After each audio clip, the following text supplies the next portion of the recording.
Bonjour et bienvenue dans le journal Éco de Lyon Décideur. C'est un véritable exploit qu'a réussi Damien Seguin, premier skipper handisport sur le Vendée Globe, qu'il termine sur une brillante 7e place sur son bateau Apicil, dont nous accueillons le directeur général Philippe Barret dans un instant pour faire le point sur l'activité et les projets du 3e groupe de protection sociale en France.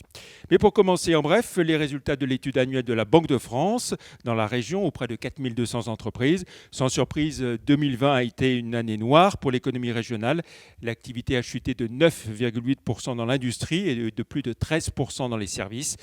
Baisse des effectifs aussi moins marquée toutefois grâce aux mesures d'accompagnement du gouvernement. Côté prévision, un rebond est attendu en 2021 sans espoir pour autant de retrouver les niveaux de 2019. L'industrie devrait progresser de 5,8% avec un export encore plus en pointe, plus 6,6%. Belle progression aussi pour les services, plus 8,5%. Et ce sont les investissements industriels qui devraient connaître la plus forte hausse en 2021, plus 24%. CCI Lyon Métropole, un couac dans la chambre se serait bien passé. À peine arrivé en novembre, son nouveau directeur général, Philippe Vial-Grelier, est reparti en décembre, visiblement pas à l'aise dans ce milieu parapublic. Il prend la direction du groupe Alinto, dont il était par ailleurs actionnaire depuis 12 ans. Le nouveau directeur général de la CCI Lyon Métropole Saint-Étienne-Roanne devrait être bientôt connu. Changement de directeur régional pour Pôle emploi. Pascal Blin a quitté Lyon pour Marseille, où il prend la direction de la région Provence-Alpes-Côte d'Azur. Il est remplacé en Auvergne-Rhône-Alpes par Frédéric Toubeau, qui arrive de Bordeaux. Frédéric Toubeau a été successivement directeur régional de Pôle emploi en Auvergne, en Midi-Pyrénées et en Nouvelle-Aquitaine. Esker et Visiative annonce un partenariat en vue de la commercialisation des solutions de dématérialisation d'Esker par Visiative, plus spécialement pour tout ce qui touche à la fonction finance.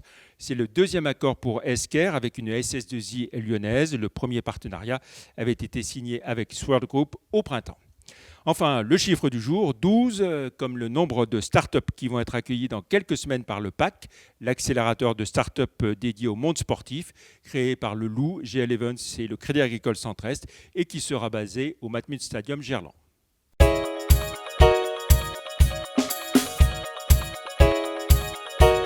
Voilà, on retrouve notre invité Philippe Barret. Bonjour. Bonjour. Directeur général du groupe Apicil, 3e groupe de protection sociale en France. Et du 7e Vendée Globe, j'ai envie de dire, avec un bateau barré par un champion handisport, Damien Seguin, qui a signé, on peut le dire, un véritable exploit.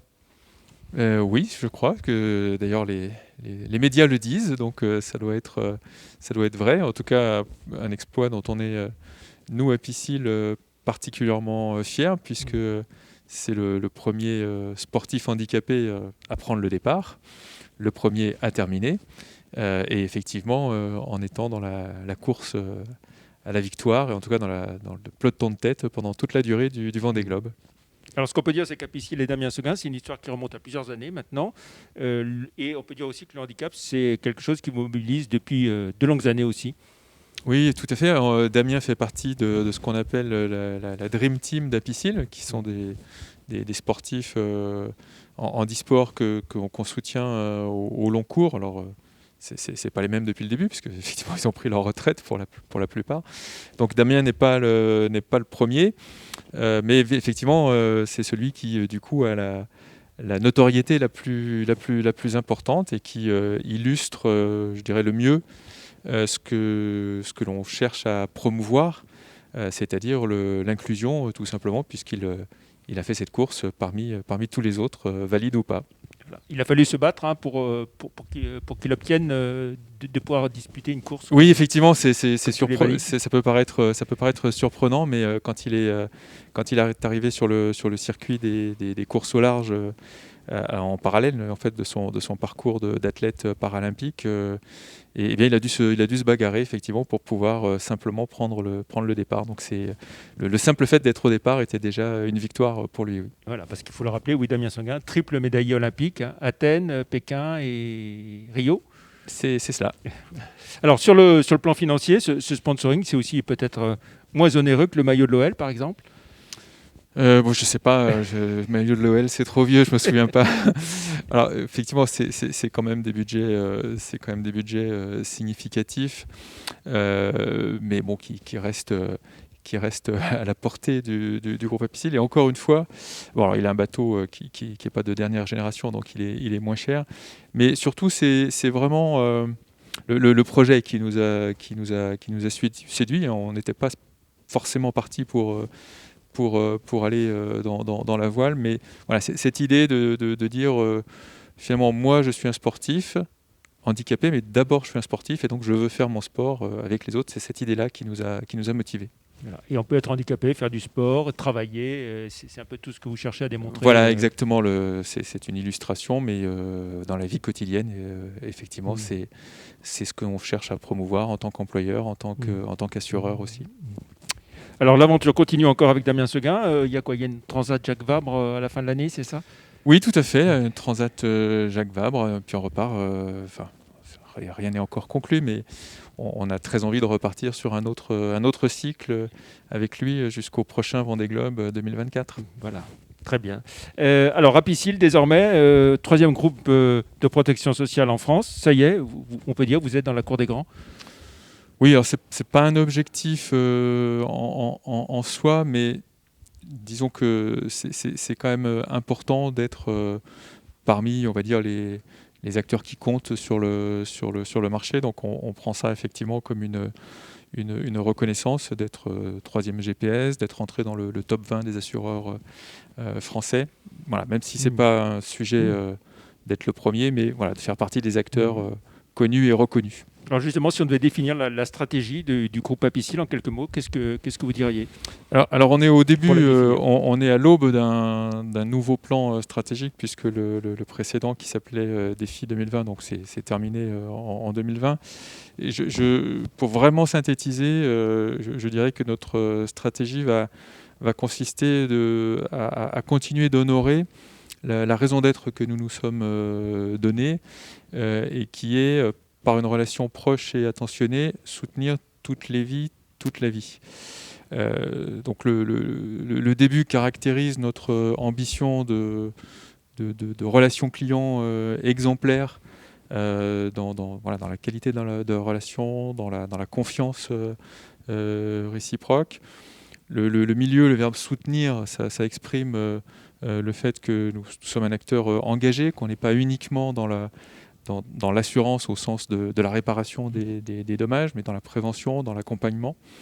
Et puis, toutes les vies, toute la vie, on est un assureur de personnes, et ça illustre aussi les diversités de situations et les diversités de clientèle que nous couvrons.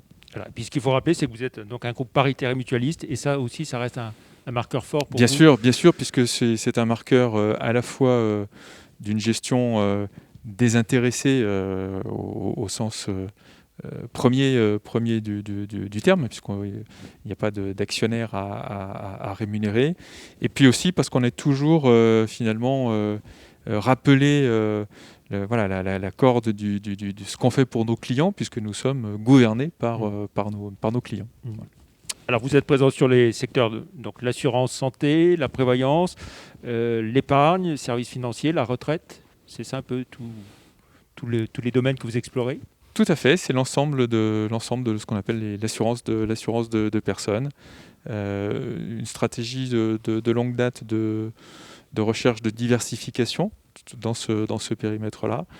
Diversification de métiers, vous avez cité des métiers plus récents comme la gestion d'actifs, comme la banque, qui font partie de nos métiers, et puis diversification de clientèle individuelle, entreprise, TNS, et diversification aussi des canaux de distribution, puisque suivant les métiers, dans tous les métiers, on a à la fois des réseaux de distribution directs, à la fois des canaux directs, Internet, etc., et à la fois des réseaux de distribution externes.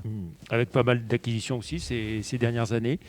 Oui, parcours de croissance externe assez riche, qui est aussi une originalité d'Apicil, et à chaque fois avec cette logique d'amener soit un nouveau métier mais proche, soit de nouveaux canaux de distribution, soit de nouveaux types de clientèle. Comment s'est passée l'année 2020 pour vous?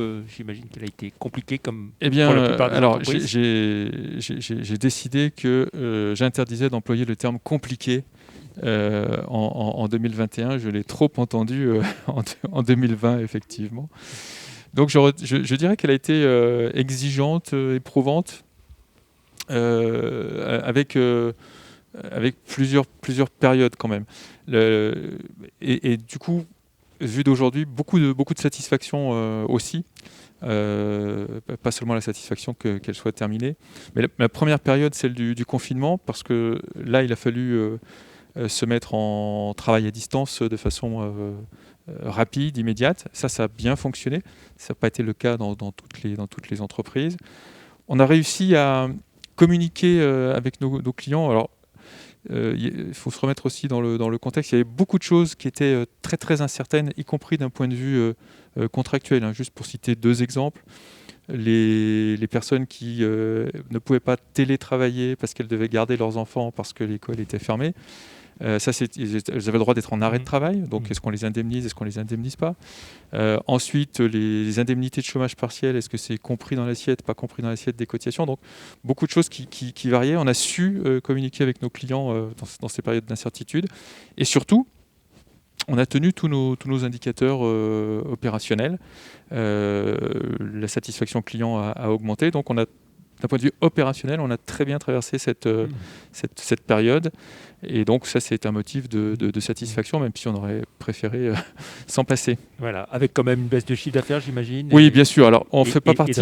Oui, alors on fait pas partie des secteurs les plus touchés, mais on est quand même touché. Alors, effectivement, nos métiers d'assureurs collectifs d'entreprises, donc les entreprises sont quand même été moins bien en 2020, donc notamment avec le chômage partiel, la masse assurable a diminué. Donc ça, c'est un choc pour nous, c'est assez significatif. Et puis sur les activités plutôt d'épargne, vous savez qu'il y a eu un mouvement assez fort de décollecte sur le marché. Donc Apicil est resté en collecte nette positive, mais moindre que l'année dernière. Donc au global, un chiffre d'affaires qui sera probablement en recul de 10 à 15% et un résultat qui devrait demeurer positif. Dans le cadre des projets à moyen terme, toujours un nouveau siège à la Part-Dieu, c'est pas remis en cause. Non, au contraire. Alors, il n'y aura pas de nouvelle tour, mais la vôtre. Voilà, c'est ça. Donc effectivement, on n'est pas du tout, on n'a pas du tout remis en cause ce projet. Je rappelle qu'il a deux dimensions importantes. La première, quand même, c'est que c'est un projet d'entreprise avec l'idée de réunir tous les collectifs de travail lyonnais d'Apicil sur un même lieu. Et je pense qu'on voit aujourd'hui que l'importance que revêt le collectif de travail, puisque les collaborateurs demandent à revenir au bureau. Et puis l'autre, c'est un placement, et on pense que effectivement, cet emplacement reste un emplacement privilégié sur lequel les entreprises continueront de vouloir se positionner. Le Nouvelle Tour, juste à côté de la gare. On ne peut pas faire mieux. Voilà. Un mot sur Il reste encore quelques surfaces disponibles pour ceux qui nous écoutent et nous regardent. Très bien. Merci beaucoup Philippe Barret d'avoir été l'invité du journal Écho. Très bonne fin de semaine. On se retrouve la semaine prochaine pour une autre émission. Merci, au revoir.